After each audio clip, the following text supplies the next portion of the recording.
Kalau Bapak pergi kemana? Oh, dari kapan, Pak? Mudah-mudahan banyak datanya sudah ditemukan anak-anak ya. Jadi Royani penting, tapi mudah-mudahan ada jalan lain lah. Tapi kita akan tetap berusaha menemukan Royani. Apa benar Anda yang memerintahkan menyembunyikan Royani, Pak? Apa disembunyikan, Pak? Apa benar, Pak? Apa yang ngomong begitu? Iya, saya tidak.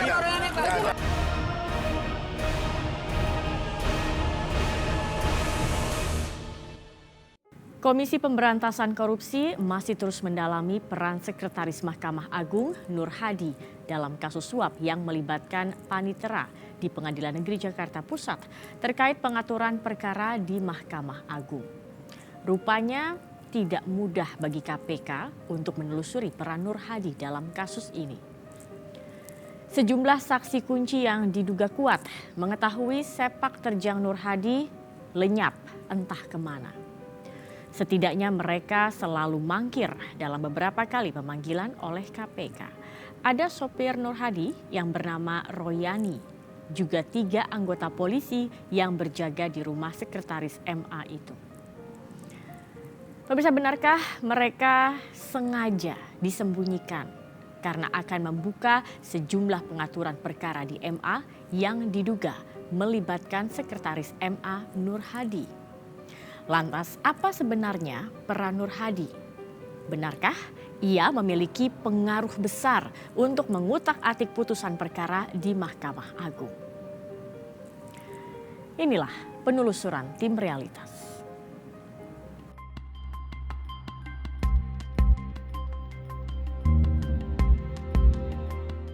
Inilah suasana pemeriksaan Sekretaris Mahkamah Agung Nur Hadi di Gedung Komisi Pemberantasan Korupsi hari Selasa 24 Mei 2016.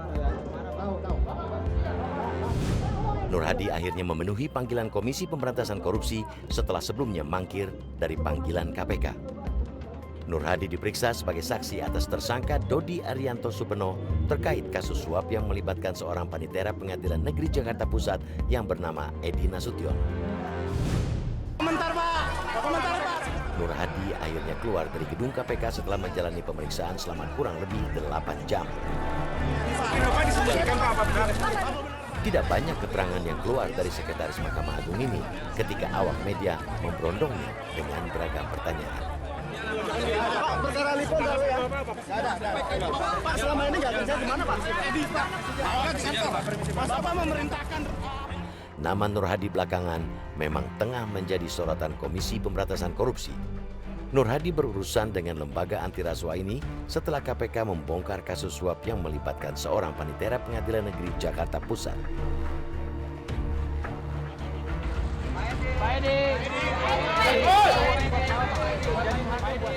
Edi Nasution yang menjabat sebagai panitera Pengadilan Negeri Jakarta Pusat tertangkap tangan ketika menerima uang suap dari Dodi Arianto Supeno, seorang swasta, pada hari Rabu 20 April 2016.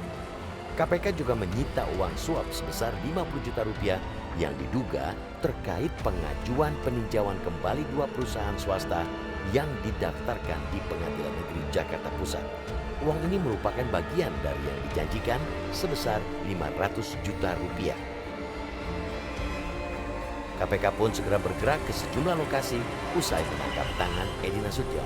Yang mengejutkan, salah satu lokasi yang digeledah adalah rumah pribadi Sekretaris Mahkamah Agung Nur Hadi di Jalan Hang Lekir, Jakarta Selatan. Penyidik KPK menyita sejumlah dokumen dan uang senilai 1,7 miliar rupiah. Sebuah jumlah yang sangat banyak. Dan untuk apa juga Nur Hadi menyimpan uang cash sebanyak itu di rumahnya? Belakangan, KPK juga menggeledah ruang kerja Nur Hadi di gedung Mahkamah Agung. Sepertinya KPK memang sedang memfokuskan penyidikan untuk mengumpulkan bukti-bukti yang mengaitkan Nur Hadi dalam dugaan kasus pengaturan perkara di Mahkamah Agung. Langkah-langkah itu kita lakukan pasti ada indikasi kuat berdasarkan keterangan-keterangan yang sudah dimintai kepada yang kita tangkap kemarin. Ya, oleh karena itu langkah-langkah itu kemudian kita lakukan. Bahwa status berikutnya kita belum tahu akan seperti apa, itu tergantung dari fakta data yang kita kumpulkan dan tergantung dari alat bukti yang kemudian kita dapatkan, ya. Oleh karena itu Anda saya harapkan bersabar, kemudian beri kami waktu untuk menelusuri secara cepat untuk pembuktian kasus-kasus ini berikutnya ya. Hari Senin 30 Mei 2016, Nur Hadi kembali memenuhi panggilan KPK untuk diperiksa sebagai saksi. Seperti pemeriksaan pertama, Nur Hadi tetap pelit berbicara.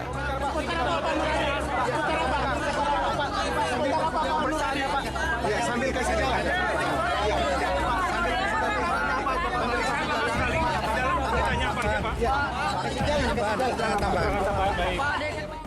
Nah, tapi Pak Nur Hadi itu dia istilahnya dari sebagai aparatur itu dia lahirnya di Mahkamah Agung. Di awal dari Mahkamah Agung. Nah, dia tumbuh berkembang sampai dia bisa mencapai jabatan eselon 1. Jabatan yang tertinggi untuk karir seorang pegawai negeri. Kalau ketua Mahkamah Agung, Hakim Agung itu kan pejabat negara sifatnya. Berbeda dengan karirnya sebagai pegawai negeri. Nah, ini zaman Mahkamah Agung, zaman Nur Hadi jadi sekretaris kan, lebih menonjol dia, kelihatan bahwa dia bisa mengkoordinir para dirjen, kemudian kepala badan di sini Mahkamah Agung 3 dirjen, 3 kepala badan itu eselon 1 semua di bawah koordinasi dari sekretaris Mahkamah Agung.